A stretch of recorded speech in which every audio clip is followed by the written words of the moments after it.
Bobby Lashley looks to be boxing soon. MVP got cut. So, with that in mind, MVP, Bobby Lashley both let go by WWE. I would probably say because Triple H felt like he had no need for them at the moment. My partner here, he was like, I actually have this idea that could have worked for Bobby Lashley if they wanted to run with it. Before we get into that, make sure you hit that like button, subscribe to the page. We're on our way to 1,000 subscribers. All right. So, what is the fantasy booking that you had in mind for Bobby Lashley MVP that could have kept them in WWE?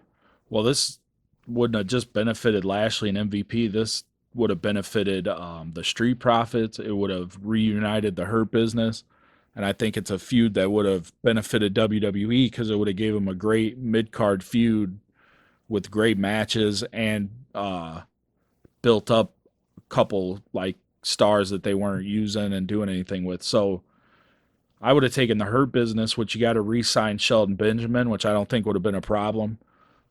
Cedric Alexander.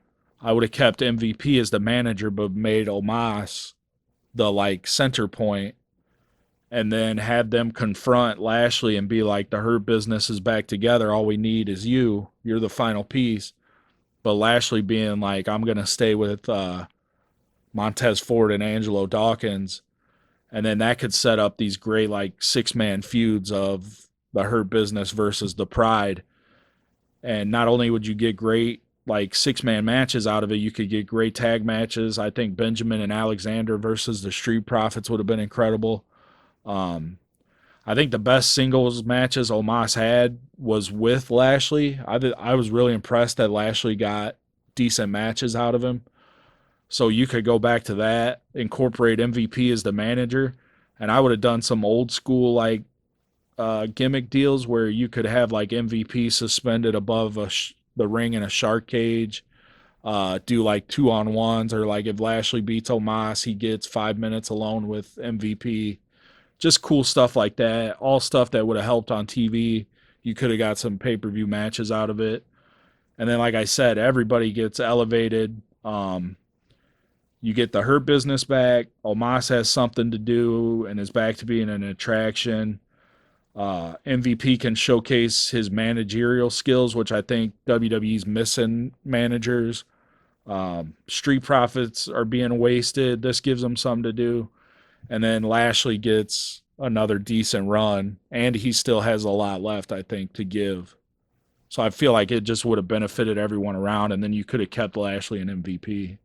Yeah, it's annoying that Lashley got let go because there's something with the Street Profits there, and I feel like Lashley was gonna get them to that next level, Yeah, and then was just like, oh, well, we're gone, and now we're still fucking lost with the Street Profits. We're like, all we hear is that Montez Ford could break out, right, but he's not going to be able to break out until this tag team breaks out. right. So it's like, let's get this tag team to that next level.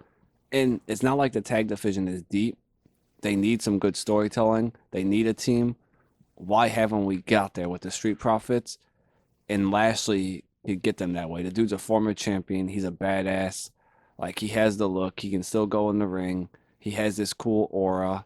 Right. He would just rub that off on the Street Profits, and now we got them set up for a tag team run. And then if WWE does really believe in Montez, you can set Yeah. him up.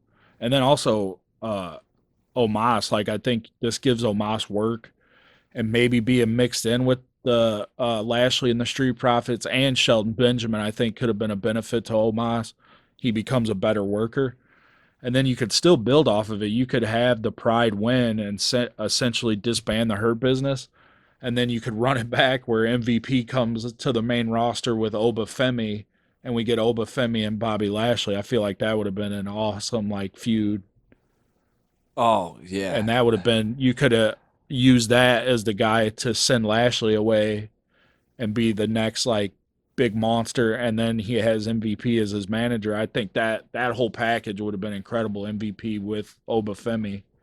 Yeah, I don't think Obafemi needs a manager. I think he needs one for the talking. I think if you're just like, here he is, yeah, he doesn't need it. But I when it comes to promos, I feel like MVP could have benefited him, I at yeah least early on. I dude. Now that you mentioned Obafemi, like how the fuck did they not keep Lashley around long enough to let Obafemi smash him and Yeah. then send him, dude?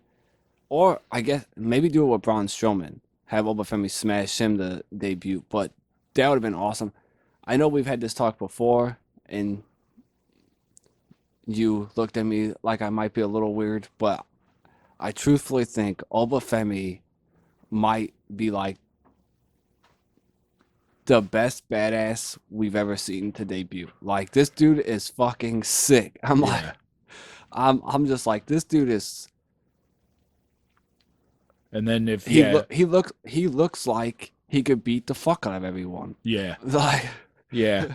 He definitely has that presence, and then this is a great way to debut him if you have him essentially smash, a world champion. yeah, Bobby Lashley. And it's not, yeah, it's a world champion, but it's also an MMA guy. Like Lashley's legit in the MMA world, and he was like an Army wrestling champion and a WWE world champion. And you have Obafemi come in and smash him.